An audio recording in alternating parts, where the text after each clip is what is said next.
Oke, seperti biasa sebelum ke materi kita bahas dulu soal tugas daring sebelumnya, yaitu nomor 2 x kuadrat dikurang px tambah 10 sama dengan 0. Nah, di sini katanya diskriminannya sama dengan min 31, maka sebelumnya kita lihat dulu ya. A-nya ini diketahui adalah 1, B-nya adalah min P, dan nilai C-nya itu adalah 10. Nah, dari sini karena D-nya itu sama dengan min 31, langsung aja ya. Rumus D itu adalah B kuadrat dikurang 4 kali A dikali C sama dengan min 31. Nah, B-nya itu adalah min P dikuadratkan, maka dapatnya P kuadrat dikurang 4 dikali 1 dikali 10 sama dengan 40. Sama dengan min 31. Nah, kita pengen mencari nilai dari si P-nya ya. Berarti seperti biasa kita hilangkan min 40-nya, atau boleh juga kita membuat persamaan lagi dengan cara min 31 kita pindahkan, maka nanti bentuknya P kuadrat dikurang 40 ditambah 31, nah sama dengan 0. Maka nanti kita dapat P kuadrat dikurang 9 sama dengan 0. Nah, dari sini pasti hasil dari pemfaktorannya langsung aja ya. P yang dikurang dengan 9 dan P yang ditambah dengan 9 sama dengan 0 ya. Pemfaktoran dari P kuadrat dikurang 3 ya. 3 dan 3. Maka kita dapat P-nya yang pertama itu 3 atau P-nya itu sama dengan min 3, dan inilah jawabannya.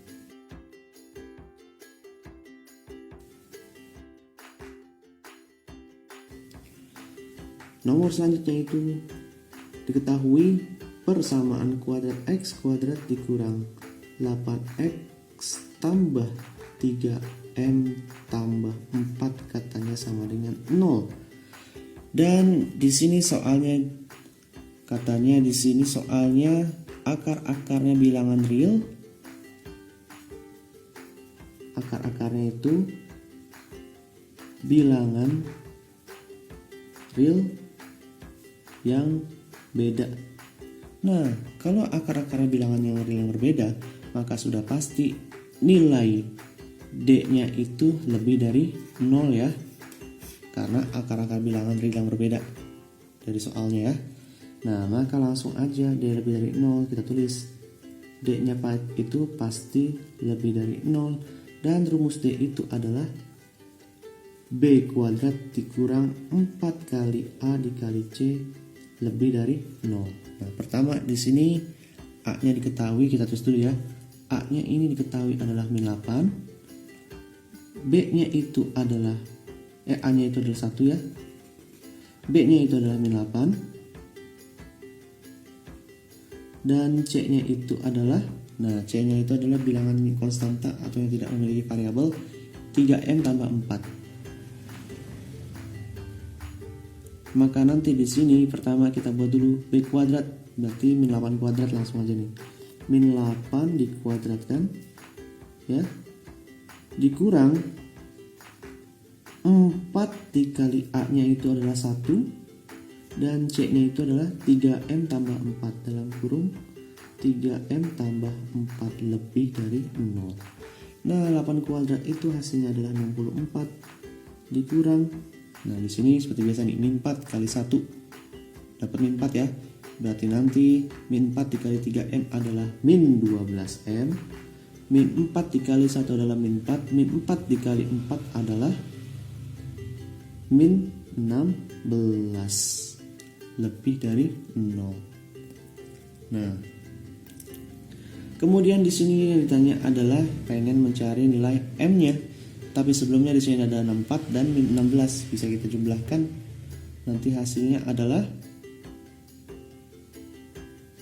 64 dikurang 16, dapatnya adalah 48. Maka kita dapat min 12m ditambah, karena 64 kurang 16 ya, 48 lebih dari 0. Nah, karena kita pengen mencari nilai m-nya, maka 48 harus kita pindahkan dengan cara dikurang 48. Ini kurang 48, sebelah kanan dikurang 48, sebelah kiri juga dikurang 48. 48 kurang 48 habis, 0 dikurang 48 adalah min 48. Nah, jangan lupa tandanya masih lebih dari, dan di sini adalah min 12M. Nah, karena kita pengen mencari nilai M, maka ini karena min 12 dikali M, ini kita bagi dengan min 12. Sebelah kiri dibagi min 12, sebelah kanan kita bagi dengan min 12. Maka nanti hasilnya adalah ini habis, 48 dibagi 12 adalah 4. Dan karena dibagi dengan nilai negatif, ya, maka tandanya berubah. Jadi harusnya tadi kita tulis dulu ya. M 4.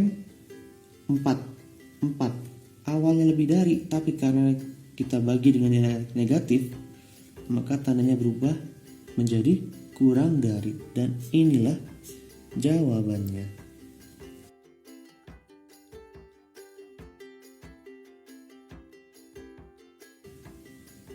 Oke, selanjutnya kita masuk ke materi baru, yaitu tentang hubungan akar-akar dari persamaan kuadrat.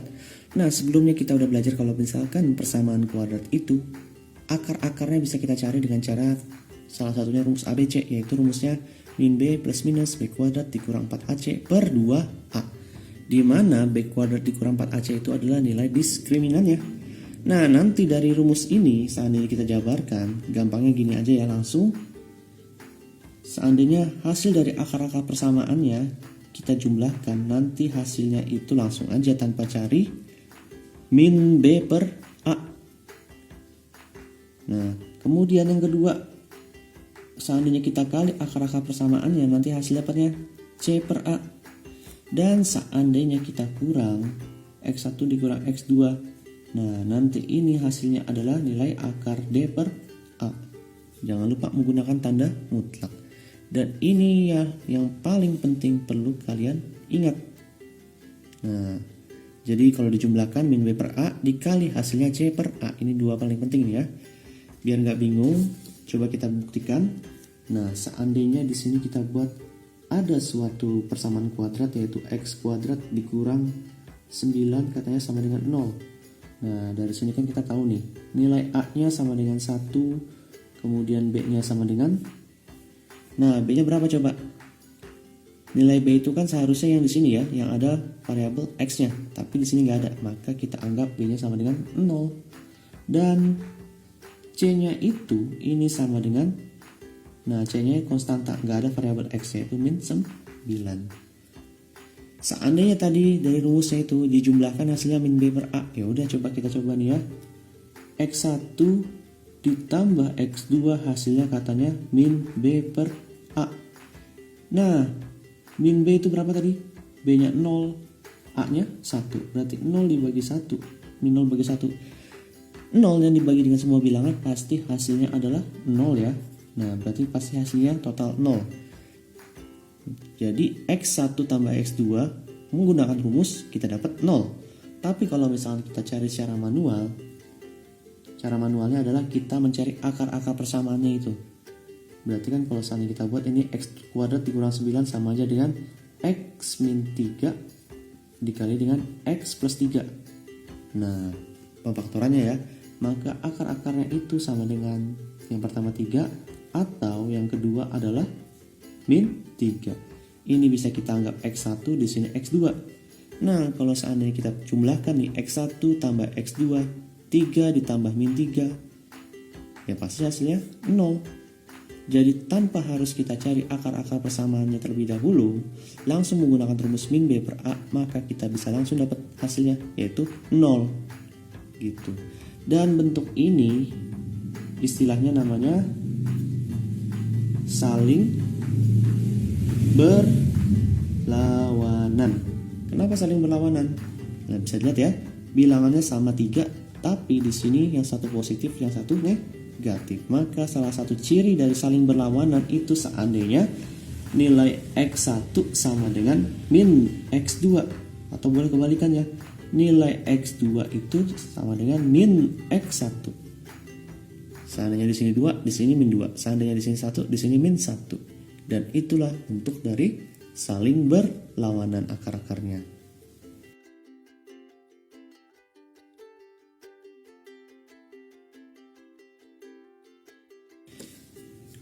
Nah, pembuktian kedua, coba kalau misalkan kita buat di sini ada persamaan kuadrat x kuadrat ditambah x dikurang 12 sama dengan 0. Nah, dari sini kan udah tahu ya, A-nya itu sama dengan 1, B-nya itu sama dengan 1, dan C-nya itu sama dengan min 12. Kalau misalkan kita menggunakan perkalian dari hasil akar-akarnya, tadi kan sudah dituliskan ya rumusnya, seandainya ada akar dikali akar persamaannya lagi, hasilnya adalah C per A. Nah, C-nya itu adalah min 12, A-nya itu adalah 1. Maka kita dapat min 12. Kalau misalkan akar-akarnya kita kalikan, coba kita buktikan ya. Kalau misalkan akar kita kalikan adalah min 12, maka coba kita cari akar-akarnya dulu. Di sini kan nanti hasil pemfaktorannya adalah x dikurang 3 dikali dengan x tambah 4 ya. Langsung aja nih ya. Maka nanti kita dapat akar-akarnya adalah pertama adalah 3, atau yang kedua adalah min 4. Nah, kalau misalnya kita buat di sini, seandainya di sini x1 kemudian di sini x2, berarti kan seandainya x1 dikali x2 hasilnya min 12, bener nggak? 3 dikali min 4 hasilnya ternyata min 12. Dan ini hanya cukup menggunakan rumus C per A seandainya x1 dikali x2. Nah, bentuk seperti ini 3 dan min 4 meskipun angkanya berbeda, kita bisa buat ini namanya salah satu istilah saling berlainan tanda. Nah, saling berlainan tanda itu apabila kalau misalkan hasil dari perkalian akar-akarnya itu menghasilkan nilai yang kurang dari 0 atau negatif. Nah, bisa lihat sini ya. X1 dikali X2 dapatnya adalah min 12, dan kita tahu min 12 itu kurang dari 0.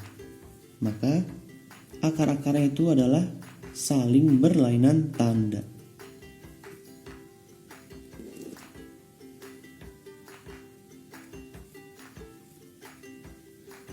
Kemudian lagi coba, seandainya kita pembuktian yang ketiga, seandainya kita buat di sini ada bentuk soalnya 2x ya kuadrat dikurang 5x tambah 2 sama dengan 0. Nah, kita tahu nih A-nya ini pasti 2, B-nya ini adalah min 5, dan C-nya ini adalah 2. Nah, seandainya kita kali, misalnya kita buat nih x1 dikali x2, tanpa harus kita cari akar-akarnya, langsung aja bisa kita cari dengan cara rumus C per A. Nah, C-nya itu adalah 2, A-nya itu adalah 2. 2 dibagi 2 adalah 1. Coba kita cari akar-akarnya. Kalau misalnya kita cari akar-akarnya, nanti ini hasil pemfaktorannya adalah 2x yang dikurang 1, kemudian x yang dikurang 2. Nah, ini pasti yang pertama x-nya itu adalah setengah, dan yang kedua x-nya itu adalah 2. Nah, x1 dan x2. Bentuk seperti ini memiliki istilah saling berkebalikan. Nah, ciri dari saling berkebalikan itu seandainya nilai x1 itu sama aja dengan kebalikannya 1 per x2. Atau boleh juga kita balik, x2 sama dengan 1 per x1. Nah, intinya kebalik nih ya. Jadi bentuk ini namanya saling berkebalikan, yang di atas namanya saling berlainan tanda. Dan jangan sampai lupa rumusnya x1 dikali x2 adalah C per A.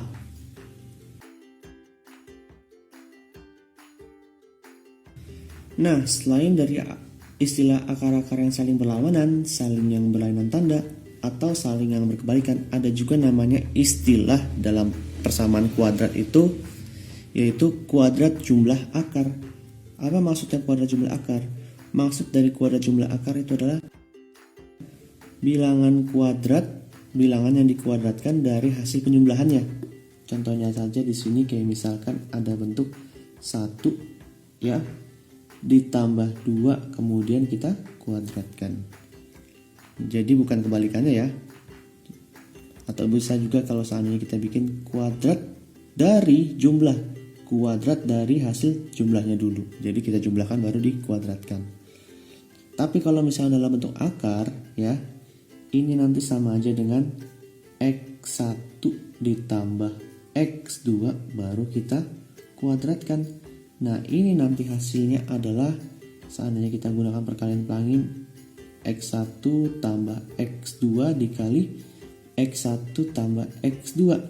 Nah kita kali pasti ini hasilnya adalah pertama X1 kuadrat ditambah 2 yang dikali X1 kali X2 dan ditambah lagi dengan X2 kuadrat.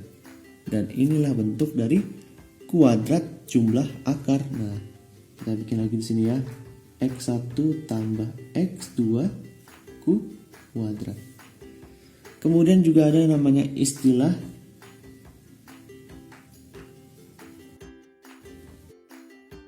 jumlah kuadrat akar. Nah, apa itu jumlah kuadrat akar? Jumlah kuadrat akar itu adalah bilangan yang dijumlahkan ya, bilangan jumlah dari yang dikuadratkan. Artinya gini ya, pertama bilangan tersebut kita kuadratkan terlebih dahulu baru dijumlah. Jumlah dari kuadrat berarti X kalau misalnya dalam bentuk akar ya, dalam bentuk bilangan 1 kuadrat ditambah 2 kuadrat. Nah, jumlah kuadrat ya, artinya penjumlahan dari bilangan yang dikuadratkan. Kalau misalkan dalam bentuk akar, jadi bentuknya seperti ini ya. Ada X1 kuadrat ditambah X2 kuadrat. Nah, ini hasilnya berapa? Kan sebelumnya udah belajar nih ya. X1 tambah X2 dikuadratkan itu nanti hasilnya seperti ini ya. Tapi kalau misalnya kita lihat dari sini, ada X1 kuadrat ditambah X2 kuadrat. Tapi di sini ada 2X1 kali X2. Seandainya ini kita hilangkan, sisanya kan tinggal X1 kuadrat ditambah X2 kuadrat kan. Nah, ini kita hilangkan yaitu dengan cara dikurang 2X2. Sebelah kanan kita kurang, sebelah kiri juga kita kurang. Maka ini X1 tambah X2 kuadrat sama aja dengan X1 tambah X2 dikuadratkan dikurang lagi dengan si 2 kali X1 kali X2. Nah, jadi istilah-istilah ini perlu kalian ingat ya. Biar nggak bingung, sebagai contoh seandainya di sini ada bentuk soal. Sebagai contoh seandainya di sini ada bentuk soal 2x kuadrat dikurang 4x tambah 5 sama dengan 0. Dan katanya P dan Q itu adalah akar persamaan kuadrat dari si bilangan ini, dari persamaan ini. Nah, yang ditanya adalah jumlah kuadrat akar. Jumlah kuadrat akar. Nah, kalau misalkan jumlah kuadrat akar, maka nanti bentuknya seandainya karena di sini pakai P dan Q, maka sama aja dengan P kuadrat ditambah dengan si Q kuadrat. Nah, P kuadrat tambah Q kuadrat itu berarti nanti bentuknya ini sama aja dengan P ditambah Q dikuadratkan dikurang 2 dikali P dikali Q. Nah, ini rumusnya dari mana? Rumusnya tadi yang sebelumnya ya. Rumusnya itu tadi di bagian jumlah kuadrat akar. Nah, tinggal kita cari. Pertama, Kita definisikan dulu. A-nya itu berapa?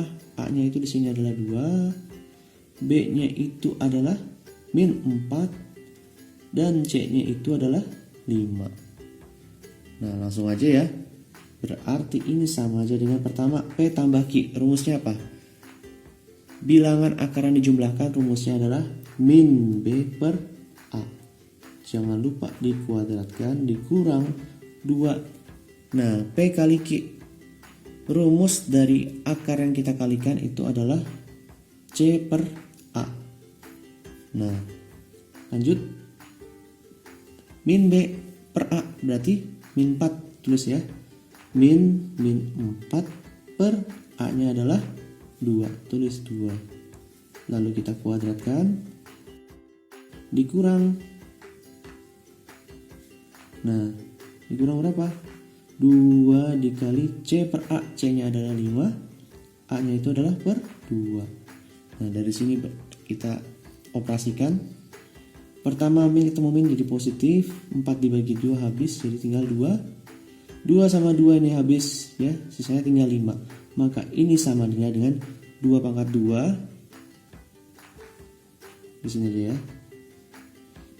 2 pangkat 2 dikurang 5 atau 4 dikurang 5, kita bisa menghasilkan min 1.